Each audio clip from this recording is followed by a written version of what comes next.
जय जगन्नाथ। आज जो आलोचना करवा कूल को विहन किए है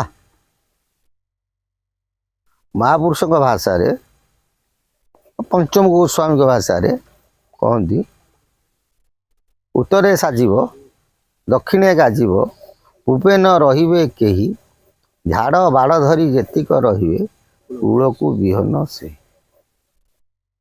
यार मर्म हूँ कौन झाड़ बाड़ धरी जेतिक रहिबे कूल को विहन से माने बछा बछी हो जो तक रहिबे भावार्थक शब्द सब जो तक रहिबे जो भक्त रहिबे से कूल को विहन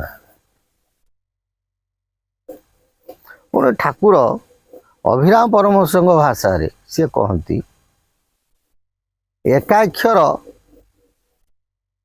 भाव जहाँ पाखे थी सी मध्य कूल को विहन होकर रही एका कथा। महापुरुष अच्युत मत एवं ठाकुर अभिराम परमहंस मत एकाक्षरवादी भक्त माने ठीक नीति नियम रही कर्म थी एकाक्षर भाव थी एकाक्षर नाम थी एकाक्षर सबू एककार भाव थी एवं जप मध्य थी एकाक्षर से माने कूल को कौन है विहन होगी रही यही कथा को महापुरुष अच्युत मध्य क्लारिफाई कर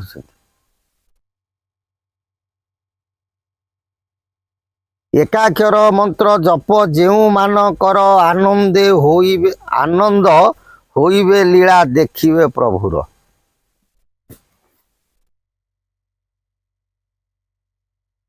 है बोले एकाक्षर मंत्र जो मानकर अच्युत कहते राम एकाक्षर मंत्र जो माने जप करती आनंद होइबे लीला देखिबे प्रभुर से माने बारण समय रे प्रभु को सहित संगी होई से एकाक्षर कौन प्रभु को आखिरे देखिए ताले एकाक्षर कौन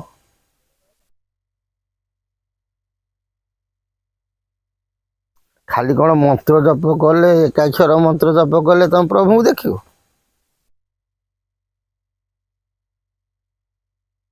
प्रथमे भक्तर आचार विचार चाली चलन व्यवहार संस्कार एवं आत्मज्ञान यही सातटा थी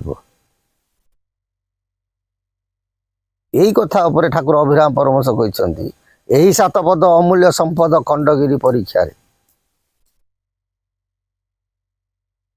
सिद्ध साधु माने सभा करुथिबो देखिबो नेत्रपंकरे यही सातटा परीक्षा हो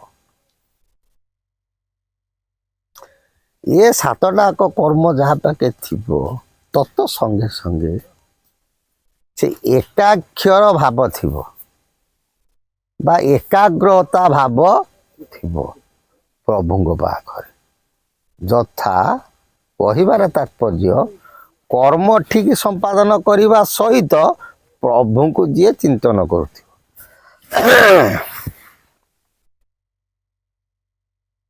फिर एकाक्षर अनेक प्रकार अच्छी एकाक्षर बोलते कौन अर्धनारी अर्धपुरुष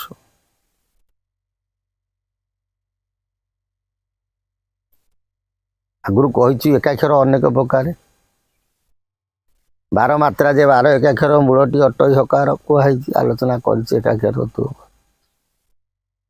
एकाक्षर देवता मध्य अछंती देख हरिहर एक रूप सी गोटे एकाक्षर ना ईश्वर पार्वती एक रूप सी गोटे एकाक्षर हर गौरी एक रूप सी गोटे एकाक्षर यथा तुम देख गोटे गोटे विग्रह फोटो आसव फाड़े थे विष्णु फाड़े थे शिव ना फाड़े थे दुर्गा फाड़े थे पार्वती फाड़े थे कौन शिव ना एमती सब आसती नहीं ना एक अक्षर बोलते अर्धांग नारी अर्धांग पुरुष यथा ଏଠି ଯେଉଁ ଅକ୍ଷର ଗୁଡ଼ିକ ଯେଉଁ 12 ଏକାକ୍ଷର କଥା କହିଛନ୍ତି, ଗୋଟି ଗୋଟି ଅକ୍ଷର ବୋଲନ୍ତେ ଶବ୍ଦ। ସେ ଶବ୍ଦ ଦୁଇଟା ଅକ୍ଷର ମିଶିକି ଗୋଟେ ଶବ୍ଦ ମିଶି ଗୋଟେ ଶବ୍ଦ ଜାଗରଣ ହେଉଥିବ ଏବଂ ସେ ଶବ୍ଦରେ କେଉଁ ଦେବତା ଆସୁଥିବେ।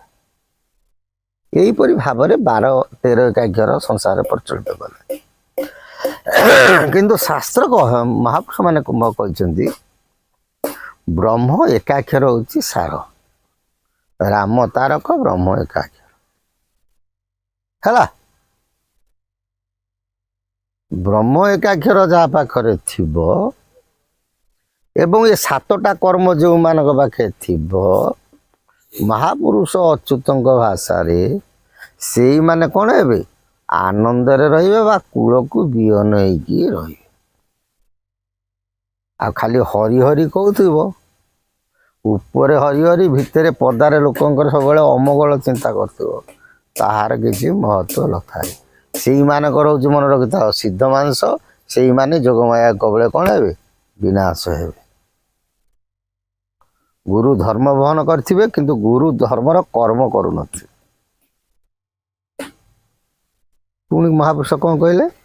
ଅତି ସୁଖେ ଦିନ ନେବେ ଦୁଃଖ ଥିଲେ ଯା ପାଇ, ଅଚ୍ୟୁତ ଗୀତେ ଯୋଡ଼ଇ ପଦ୍ମପାଦ ଧ୍ୟାଇ। କହିଲେ ସେ ସମୟରେ ଯେଉଁ ଭକ୍ତମାନେ ଅତି ଦୁଃଖରେ ଆଗରୁ ଥିବେ, ହେଲେ ପ୍ରଭୁଙ୍କ ସହିତ ଭେଟ ହେଇଯିବ, ତାପରେ ତାଙ୍କର ଦୁଃଖ ସବୁ ଯାକ କ'ଣ ହେଇଯିବ? ହରଣ ହେଇଯିବ। ଆଉ ସେତେବେଳେ ଭକ୍ତ ଆଉ ଭଗବାନଙ୍କର ଭାବ କ'ଣ, ସିଏ ଯିଏ ଅନୁଭବ କରିବ ସିଏ ଜାଣିଥିବ। ଏଇଟା ମାନେ ମୁଖରେ କହିଲେ ଏଟା କହିହବ ନାହିଁ ହେଲା। ଆଉ ସବୁବେଳେ ମନେ ରଖିଥାଅ, ଆମର ଠାକୁର ହେଉଛନ୍ତି ଶୂନ୍ୟ ବା ଆଦରବତୀୟ। ଆମ ଠାକୁର କିଏ ହେଉଛନ୍ତି? ଜଗନ୍ନାଥ। ଜଗନ୍ନାଥ ହେଉଛନ୍ତି ଶୂନ୍ୟ ବା ଆଦରବତୀ। ତାଙ୍କର ହାତ ଶୁଣୁ, ତାଙ୍କର ଆଖି ଶୁଣୁ, ତାଙ୍କର ପେଟ ଶୁଣୁ, ତାଙ୍କ ମୁଣ୍ଡ ଉପର ଶୁଣୁ, ତାଙ୍କ କଟି ତଳ ମଧ୍ୟ ଶୁଣୁ। 6ଟା ଶୂନ୍ୟବାଦର ପ୍ରତୀକ ହେଉଛନ୍ତି ସ୍ୱୟଂ ଜଗନ୍ନାଥ। ବଳଭଦ୍ର ହେଉଛନ୍ତି 4ଟା ଶୂନ୍ୟବାଦର ପ୍ରତୀକ। ସୁଭଦ୍ରା ହେଲେ 2ଟି ଶୂନ୍ୟବାଦର ପ୍ରତୀକ। ବୁଝିପାରୁଛି? ତେଣୁ ତମେ ମାନେ ଶୂନ୍ୟବାଦକୁ ଯଦି ଅନୁସରଣ ନ କରିବ, ତାହେଲେ ଜଗନ୍ନାଥ କ'ଣ ତମେ ଜାଣିପାରିବ ନାହିଁ।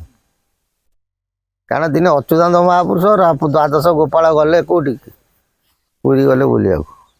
ଠାକୁର ସବୁ ଦେଖିଲେ, ଦର୍ଶନ କଲେ। ଆସି 7ଲହଡ଼ି ମଠ ପାଖେ କେଉଁଠି? ଜଗନ୍ନାଥ ଦାସଙ୍କ ଆଶ୍ରମ ପାଖେ ଆସି ପହଞ୍ଚେ।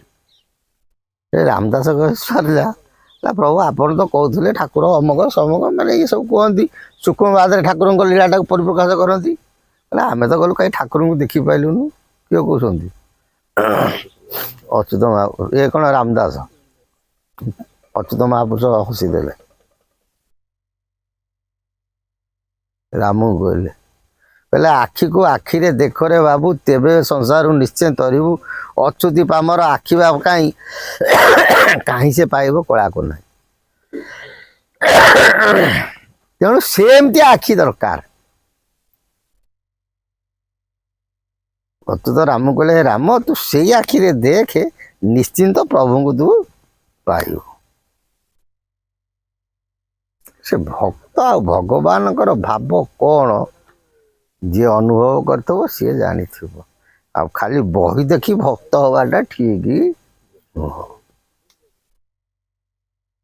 ମୋ ନା ଅମକ ଜାଗାରେ ଲେଖାଯିବ, ମୁଁ ଗୋଟେ ପରମ ଭକ୍ତ, ତାଠୁ ବୋକା ସଂସାରରେ କେହି ନାହାନ୍ତି। କହିଲେ ଭକତ ମୋ ପିତା ମାତା, ଭକତ ମୋ ବନ୍ଧୁ, ଭକତ ନିମନ୍ତେ ନାମ ମୋର କୃପା ସିନ୍ଧୁ। ଭକ୍ତ ଭଗବାନ, ସେ ଯେଉଁ ଭାବ ମୁଖରେ ବର୍ଣ୍ଣନା କରି ହୁଏ ନାହିଁ, ସେମିତିଆ ଭକ୍ତ ହେବାକୁ ଚେଷ୍ଟା କର। ନିଶ୍ଚିନ୍ତ ଆମର ଦୃଢ଼ ବିଶ୍ୱାସ, ଜଗନ୍ନାଥ ଦାରୁ ବିଗ୍ରହ ହେଲେ ମଧ୍ୟ ସିଏ ତମ ସାଙ୍ଗେ ନିଶ୍ଚିନ୍ତ କଥା ହେବ, ଏଥିରେ ଅତ୍ୟୁକ୍ତି ନାହିଁ।